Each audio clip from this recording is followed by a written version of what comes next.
and I didn't speak for the 2 months of the tour, except for the shows. So I was on the bus and I had this app called Big, and I would just type to people in meet and greets and anything else. I learned sign language a lot. Wow. Besides of any language, I've learned sign language, and I still use it with my wife to like say little secret things, which is cute. Speaking of music, you're now putting out your second studio album very soon. It's been about 4 years since your first one. What has happened in between? I read that you lost your voice. I did. I read that you went through some stuff, some ups and downs. What went into the building and the creation of this new album, and why is it meaningful to you? Yeah, beautiful question, man. I love that. I did lose my voice. I had this surgery. A lot of singers go through it. It's where you get, I had what's called a polyp. Some people get nodes, just different things. It's just from overperforming and over singing. And, it's just I was just doing too many shows. I just loved it too much. I was doing like 7 or 8 in a row without a day off. Oh my touring. gosh. It's just something that now I try to tell, fellow performers just to take care of yourself. Because in the moment you feel invincible. And and the people that I was with were like, oh no, it makes sense for the routing and whatever else. You get a lot of different excuses from people being like, oh, you're going to lose all this money if you don't do this many shows in a row. So I did it. And I got this surgery where I basically couldn't speak for 4 months. I didn't speak on tour. I was on tour at the time when I found out I had it. And I didn't speak for the 2 months of the tour, except for the shows. So I was on the bus and I had this app called Big, and I would just type to people in meet and greets and anything else. I learned sign language a lot. Wow. Besides of any language, I've learned sign language, and I still use it with my wife to like say little secret things, which is cute. But besides that, it was being trapped in my head for basically 4 months. And then I had the surgery, couldn't speak for a month straight, no sound, nothing. And then I had a month where I started building it back, and then things started to get a little back to normal. And I'd say like 5 or 6 months ago, I really got back to me, but it took a long time.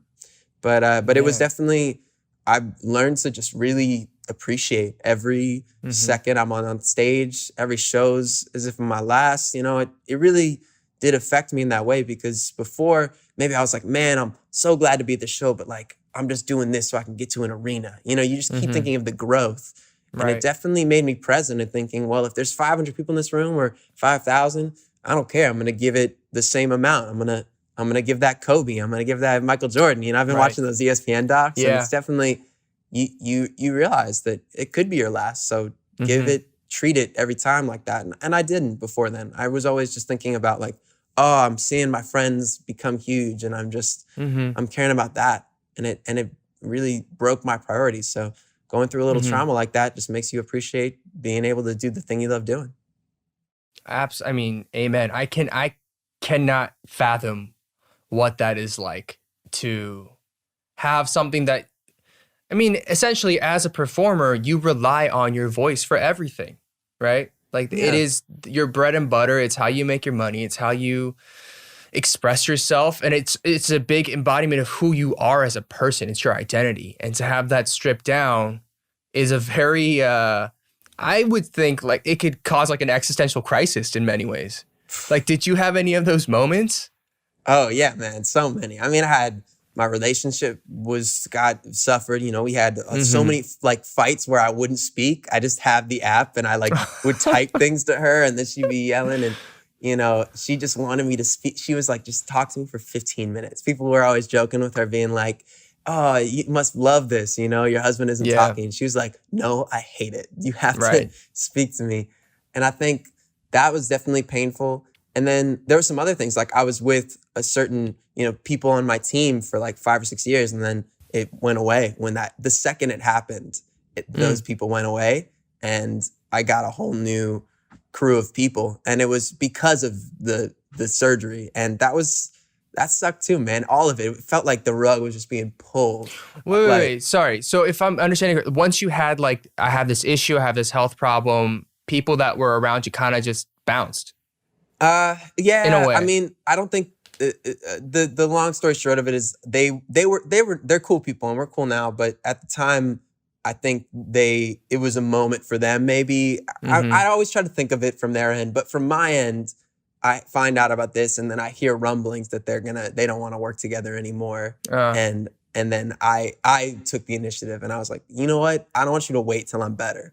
Yeah. So they weren't evil people, but just to hear that like they weren't in it with me, you know, in that moment, like that maybe took it away from them. Right. Oh, it killed me. So, but sometimes, you know, when it rains, it pours and you just have to really sink your teeth in and say, this moment of my life is going to change everything. Yeah. And I'm either going to seize the day.